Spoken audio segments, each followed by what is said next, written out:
So, hello students. Now, you are all aware that coal is a major fuel used in the thermal power plants to generate steam. Coal occurs in nature, which was formed by the decay of vegetable matter buried under the earth millions of years ago under the pressure and heat. So, the chemical substances which are available in coal are like carbon, that is 50 to 95%, then nitrogen, some 0.5 to 7%, sulfur 0.5 to 3%, hydrogen 1 to 5.5%, and oxygen 2 to 20%. So carbon is the main combustible material. Along with that, hydrogen. Okay, so carbon determines the heating value of the coal. Now to burn this carbon,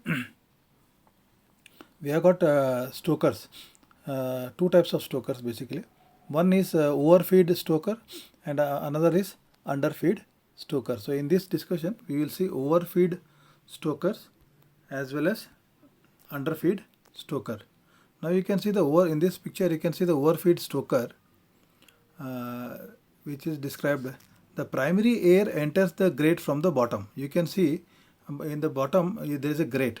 Like grate means, if you have seen the old in villages and all, they have got boilers, na? They'll have a cast iron plate. On that you'll put that wood and all coal and you will burn that. So that cast iron plate which holds all this fuel on top of it is known as grate. Okay. Similarly here also the grate is a cast iron or metal steel construction which has got holes, and over that you put the fuel. Okay. So the primary air enters the grate from the bottom. Air while moving through the gate openings gets heated up and the grate is cooled. So the primary air, you have got primary air as well as secondary air. Okay. So primary air means that is initial for combustion, and secondary air is for completing the combustion. Okay. So when the air is moving through the grate, it is cooling because air is at say 30-35 degrees centigrade, but the grate will be at higher temperatures. Okay. Hot air moves through a layer of ash and picks up additional heat. Okay, this air when it is moving through this, it is first you can see on the grate you will have ash. On the ash you have got incandescent coke. Incandescent means red hot coke. Above that is green coke, green coal. Green coal means coal which has got moisture content. Okay, and the top you have got the flame. Okay, so this is the flame, then green coal, then incandescent coke, and last ash. Okay, then hot air moves through the layer of ash and picks up additional heat. Air then passes through a layer of incandescent coke where oxygen reacts with coke to form carbon dioxide. Oxygen will react with carbon to form carbon dioxide, and water vapors accompanying air react with the incandescent coke to form CO2, CO, and free H2, hydrogen. So this water vapors which are accompanying this air, the moisture in the air itself, that reacts with the incandescent coke to form carbon dioxide, carbon monoxide, and free hydrogen. Okay. Then the gases leaving the surface of the fuel bed contain volatile matter of raw fuel and gases such as carbon dioxide, carbon monoxide, hydrogen, nitrogen, and water. Now you can see the additional air known as secondary air is supplied to burn the combustible gases. So these gases like carbon monoxide, hydrogen, which can still burn, their additional air is supplied so that combustion gases enter the boiler consist of nitrogen, carbon dioxide, oxygen, and water, and also CO if the combustion is not complete. So if the complete combustion of carbon takes place, then you will get carbon dioxide. If partial combustion takes place, you get carbon monoxide. So you can see in the overfeed stoker means there is a grate, and over the grate the feeding of coal is being done. That is why it is known as overfeed stoker. Okay.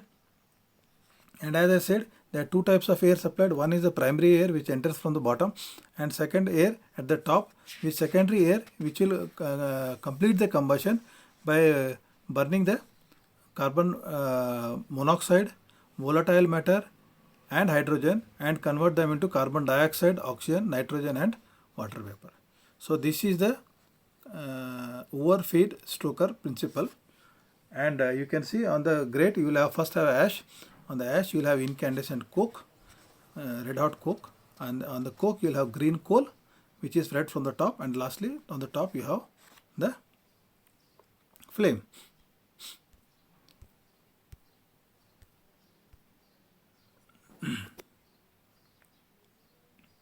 Now we will see the underfeed stoker principle. In the overfeed stoker, what we have seen? We have seen that the coal is fed from the top. Now in the underfeed stoker principle, the coal is fed from the bottom. You can see in the picture, coal is fed from the bottom. Again here you have got primary air as well as secondary air, and the air which is supplied, the tubes or pipes are called as tuyers, TUYERS, okay, tuyers. Now in the underfeed principle, the air entering the holes in the grate come in contact with raw coal, okay, and then it passes through the incandescent coke. First the air which is entering, primary air, it will come in contact with coal, raw coal, because raw coal is fed from the bottom only now, and from there it then passes through the incandescent coke, where reactions similar to the overfeed system take place. Means what are these reactions? CO plus CO2 plus N2 plus H2. So these reactions take place, and then the gases which are produced like CO, CO2, N2 and hydrogen pass through a layer of ash. So here it is first is green coal, then there is incandescent coke, then there is ash over that, and flame will be always on the top. Flame is always in the top. Here only the thing is the position is changed. In this here first it is green coal, then incandescent coke, then ash. In underfeed this is underfeed, and overfeed it is ulta. First you will have ash, then incandescent coke, and then over that green coal. Green coal means the coal which is fed, raw coal which contains moisture. That is why it is known as green coal. Then the gas produced then passes through a layer of ash, and the required secondary air is supplied to burn combustible gases. As I said, carbon monoxide, volatile matter and hydrogen, they are combustible gases. Carbon dioxide, nitrogen, they are not combustible gases. Okay. Underfeed principle is suited for burning the semi-bituminous and bituminous coal. Okay. This underfeed, the coal has got different types of coal. You have got like lignite, bituminous coal, anthracite. So different types of coal. For bituminous and semi-bituminous coal, these underfeed stokers are very useful. Okay.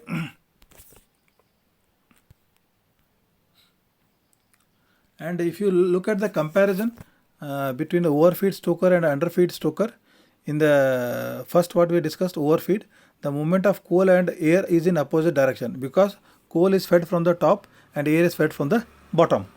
Okay, in overfeed. Then coal is fed to the grate alone in the air admission. Coal is fed to the grate alone in the air admission. Okay.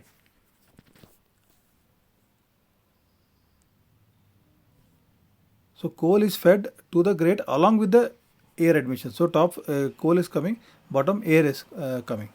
Then ash temperature is comparatively less. Ash temperature is comparatively less because the air, primary air which is going, it is passing through the ash. So it is slightly cooling the ash as well as the grate. In the underfeed stoker, what we have seen, the movement of coal and air is in the same direction. Both air and coal, primary air and coal, are coming from the bottom direction only. Okay, coal is fed to the grate below the air admission. So you can see that air, two airs are there on the top, and below that only that coal is being fed. Okay, so first coal comes and then air is fed. Ash temperature here is high. Ash temperature here is high. Okay. So this in this discussion we had discussion about overfeed and underfeed stoker principle.